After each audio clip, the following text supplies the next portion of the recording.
Demikianlah mudah-mudahan NU semakin bangkit, NU semakin peduli dengan umat, memandang umat bi'ainir rahmah dengan mata kasih sayang. Itulah yang saya sampaikan, kurang lebih kula nyuwun pangapunten ingkang kuwatah, monggo kita salam.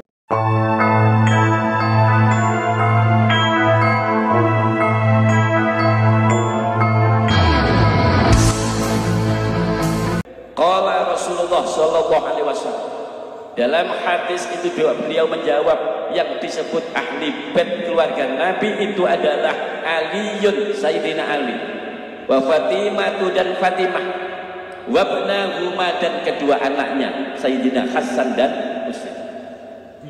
Yang keluarga yang lain itu bukan ahli bait. Ahli bait itu cuma 5. Nabi Muhammad sendiri, Sayyidina Ali, Sayyidah Fatimah, Hasan dan Husain.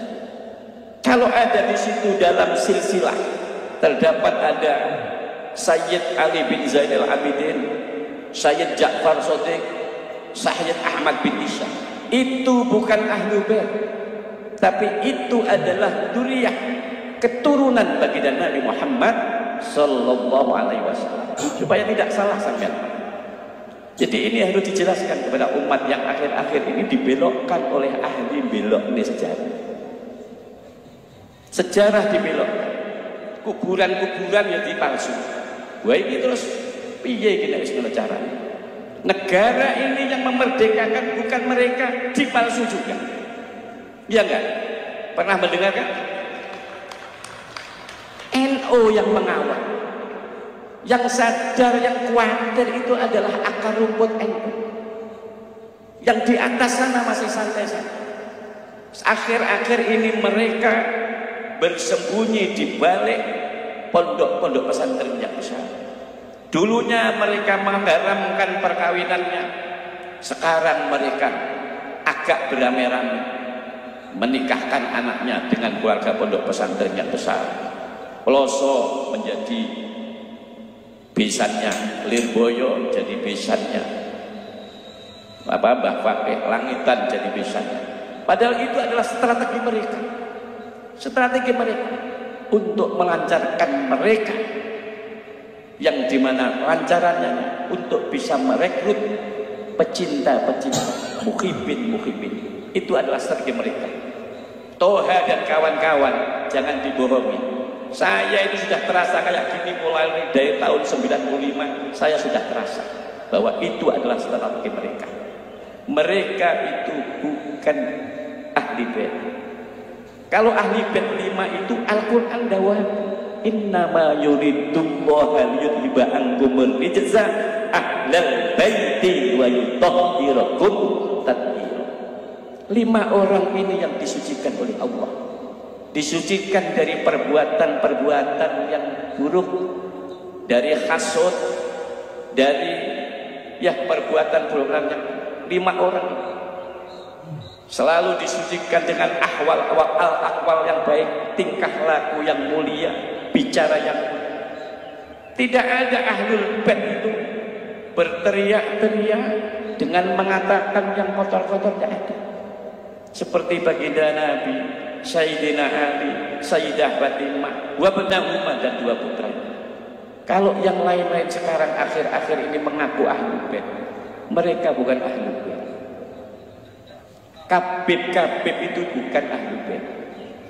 Mereka ini adalah ya saudara kita yang beragama Islam, yang termasuk disebut muhajir, datangnya dari negeri Yaman, bukan dari negeri Arab Makkah, bukan dari negeri Arab Madinah. Kalau mereka mengaku kedatangannya di Indonesia itu mencetak para ulama-ulama, saya tanya yang ada ini, siapa yang pernah diajarkan oleh kabib-kabib itu? Siapa? Paling sampean ya alumni Blok Agung, alumni Al-Azhar Tugung, alumni As-Safiyah Asem Bagus. Tidak ada satupun. Ya ada alumni Dalwah, tapi alumni Dalwah saya berani ngetes, kalau apal alfiyah di sini saya kepengin tahu. Yang ngajarkan Jurumiyah, Imriti, Alfiyah dan lain-lain, itu ya pondok-pondok itu. Paham ya? Yang akhir-akhir ini diaku kedatangannya kadang mencetak ulama-ulama. Aku kira tahu diajari dia ulama yang mana lagi. Allahumma sholli ala Muhammad. Hubbi ahli bait, cinta kepada ahli bait, cinta kepada Nabi Muhammad, cinta kepada Sayyidina Ali, cinta kepada Sayyidah Fatimah Az-Zahra, dan cinta kepada Sayyidina Hasan dan Husain. Itulah. Lalu yang ketiga, bisa dilanjut ya. Yang ketiga itu adalah ajari anakmu adibu auladakum bi qiraatil Qur'an. Ajari anakmu itu membaca Al-Qur'an. Ajari Al-Qur'an itu belajarlah kepada para kiai, para ustaz. Yang ustaz dan kiai itu sanad ilmunya jelas. Gampangnya ngomong supaya enggak nemen-nemen. Wis delokane sapa gurune ustaz. Nek ustaznya itu keluaran dari Ma'had Salafiyah As-Syafi'iyah An-Nahdiyah NU, wis ajarno anak. Tapi kalau orang tahu mondok, Sabrawi orang ngerti, Kailani orang ngerti, Jurumiyah orang ngerti, Imriti tidak ngerti, apalagi Alfiyah. Fa'ala yaqulu fa'lan wa huwa fa'ilun ila akhiri tidak ngerti. Ajarkan kepada ustadz yang jelas mutakharijin man, termasuk mutakharijin alumni mutakharij man. Ajarkan itu. Tapi kalau cuma nyanyi-nyanyi sholawat ya gampang, cuma nyanyi ya kan. Dengan saya menyebutkan ini kan juga metode adalah maraknya sekarang. Saya juga sedang bersolat. Saya tetap menganggap mereka adalah saudara saya. Tapi dibanding dengan keprihatinan yang ada berkenaan dengan ke depan kecurigaan kami, keberadaan kedaulatan negara yang jauh lebih penting, dan menganggap Anda ini adalah orang di bawah mereka, padahal kita ini di hadapan Allah adalah sama, karena di hadapan Allah orang yang paling mulia adalah orang yang paling takwa di antara kamu sekalian. Allahumma sholli ala Muhammad. Tidak ada warga kelas 1 di dunia itu, tidak ada. Islam tidak mengajarkan itu. Islam tidak mengajarkan kelas-kelas. Ini kelasnya apa? Kelasnya kiri, ini kelasnya ini, tidak ada. Malah dikatakan bahwasanya orang fuqara masyakin, orang-orang fakir dan miskin, kalau dia ini banyak membaca tasbih, maka besok berada di akhirat, di surga, itu sama dengan orang-orang yang kaya, yang mereka bisa haji, yang mereka itu juga menetapi infaknya dan sebagainya. Itu berarti kelasnya sama. Makanya Allah menyatakan bahwasanya ya ayyuhan nas inna khalaqnakum min dzakari wa unsa wa ja'alnakum syu'uban wa qabaila lita'arafu inna akramakum indallahi atqakum. Ya ayyuhan nas, manungsa, wahai manusia yang banyak yang hadirin, sesungguhnya aku menciptakan manusia. Saya ciptakan terdiri dari pria dan wanita. Dari pria dan wanita itu waja'alnakum, aku jadikan kamu sekalian syu'uban, berbangsa-bangsa, wa qabaila, dan bersuku-suku. Anda aku jadikan sebagai bangsa Indonesia, bangsa Arab, bangsa Amerika, Malaysia, Korea, dan lain-lain. Itu syu'uban. Wa qabaila, dan aku jadikan Anda bersuku-suku. Ada suku Sunda, ada suku Papua, Bugis, Ambon, Dayak, ada suku Jawa, ada suku Bali. Nyoman gitu, kenal kabeh parti. Akhirnya kenal api nikah gebet. Nggih napa nggih? Banyak itu terjadi. Tapi Allah mengatakan inna akramakum indallahi atqakum. Sesungguhnya semulia-mulia kamu sekalian di hadapan Allah adalah orang yang paling takwa di antara kamu sekalian. Tidak ada di situ masalah intisab karena kamu keturunan ini tidak ada. Tapi yang ada adalah orang yang paling takwa di antara kamu sekalian. Didiklah anak Anda sekalian Al-Quran supaya tahu isinya Al-Quran. Karena kalau tidak tahu isi Al-Quran, Bagaimana Anda bisa memahami spek hidup di dunia ini? Karena keberadaan kita, konsepsi kita hidup di dunia itu semua ada di dalam Al-Quran. Mulai perekonomian, industri, ibadah, semua ada di dalam Al-Quran. Karena nggak mau belajar ngaji, kita nggak tahu teori industri kayak apa, teori ekonomi kayak apa. Padahal semua ada di dalam Al-Quran. Allahumma sholli ala Muhammad. Didiklah Al-Quran. Karena Al-Quran itu besok di hari kiamat bisa memberikan pertolongan syafaat kepada kalian. Makanya disebutkan oleh Nabi, Iqra'u Al-Quran. Hendaklah kalian itu baca Al-Quran. Fa innahu maka baca Al-Quran itu besok yakti, bakal teko akan sampai. Yaumal kiamati, hari kiamat, Al-Quran yang Anda baca itu syafi'an khale, orang yang memberikan pertolongan di ashabihi, terhadap orang yang memiliki bacaan Al-Quran. Itu dalil sahih. Jadi syafaat namun tiga itu. Syafaatnya Kanjeng Nabi, syafaatnya anak kepada orang tua, dan syafaatnya Al-Quran. Lainnya itu nafsi-nafsi, gak akan bisa. Sedangkan manusia kok pikir gak kuwung sing jubahan terus kemudian napa niki ngarani pakai imamah terus ahli swarga, durung karuan Pak. Aja-aja sampean iki dhisik mlebu swarga malah aku iki mlebu neraka. Paham ya? Jangan dilihat orangnya, tapi lihat apa yang dikatakan. Seragam kostum itu tidak menentukan orang tersebut sebagai ahli surga. Tapi kalau ucapan-ucapannya baik, mendorong orang untuk taat kepada Allah, maka dia wonten hadis ya. Hadis itu dari Abu Hurairah radhiyallahu anhu. Abu Hurairah ditanya kepada Nabi, "Ya Nabi, ya Rasulullah, man as'adun nas bi syafa'atika yaumal qiyamah?" Ya Rasulullah, siapa orang yang paling bejo, siapa orang yang paling beruntung dengan syafaatmu di hari kiamat?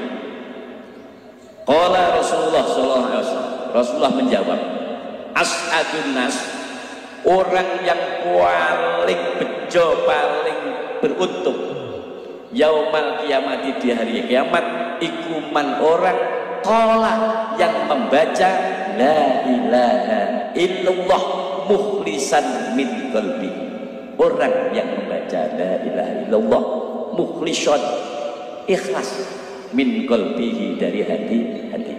Rawahu Muslim. Ini hadis yang sahih, yaitu dari riwayat Muslim.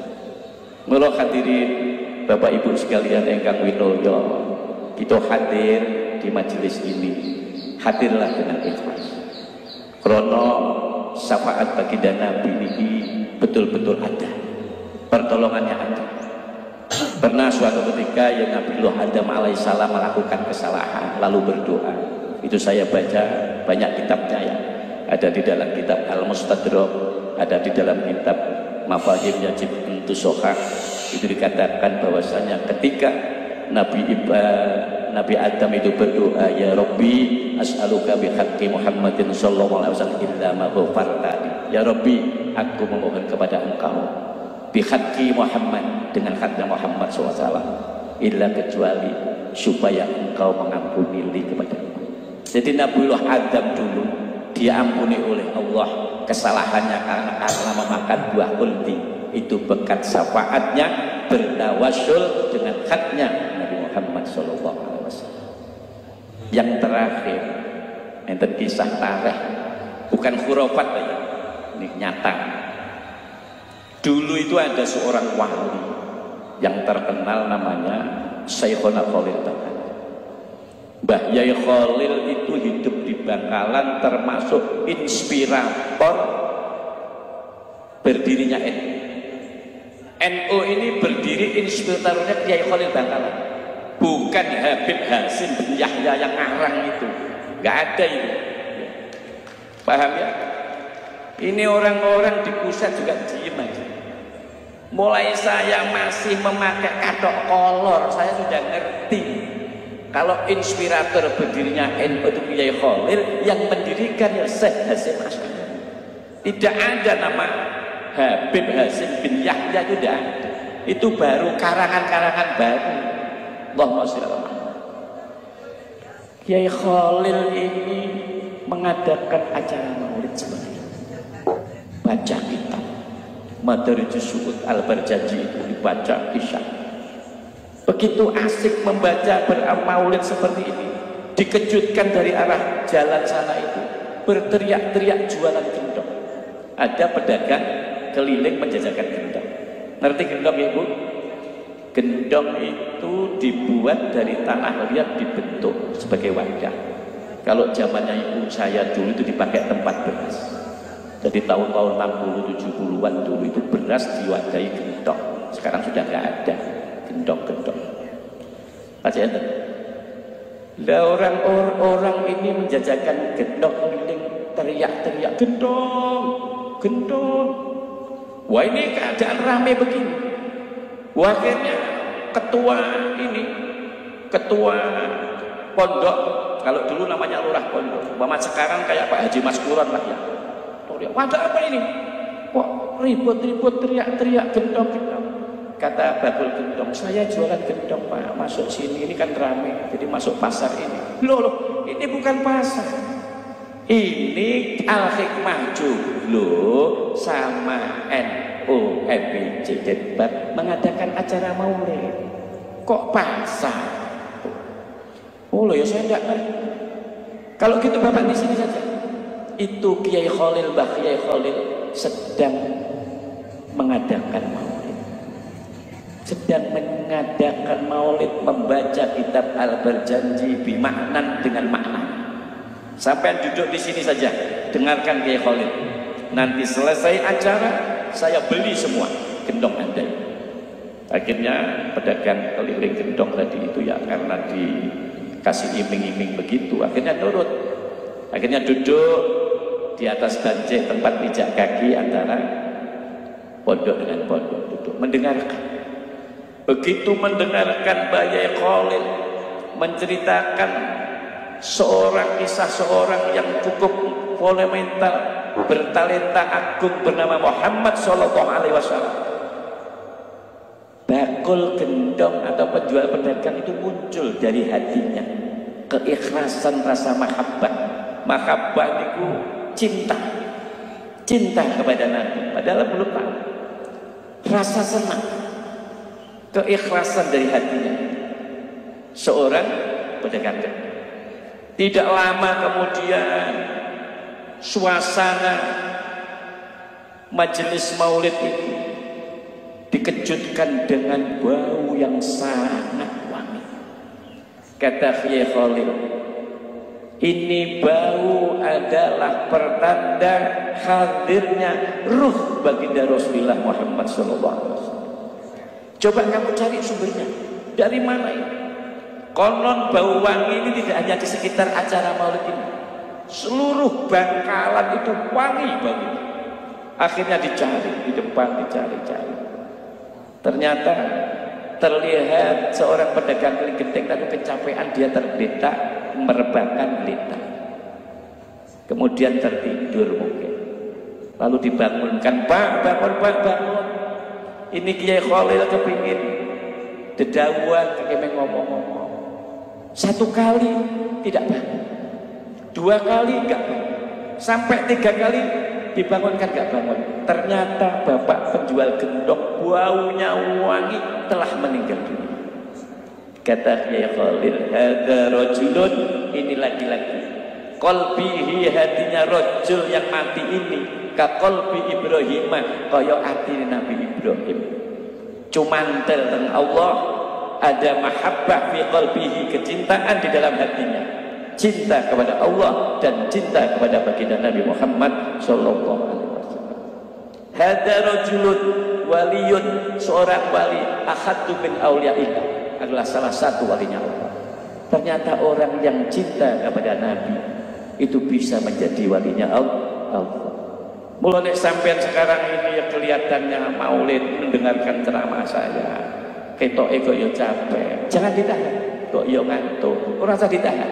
Kalau bisa direbahkan sampai geletak, barangkali nanti sebablas terus mati, kan lumayan bisa mendapatkan syafaatnya pada Nabi Muhammad Shallallahu Alaihi Wasallam.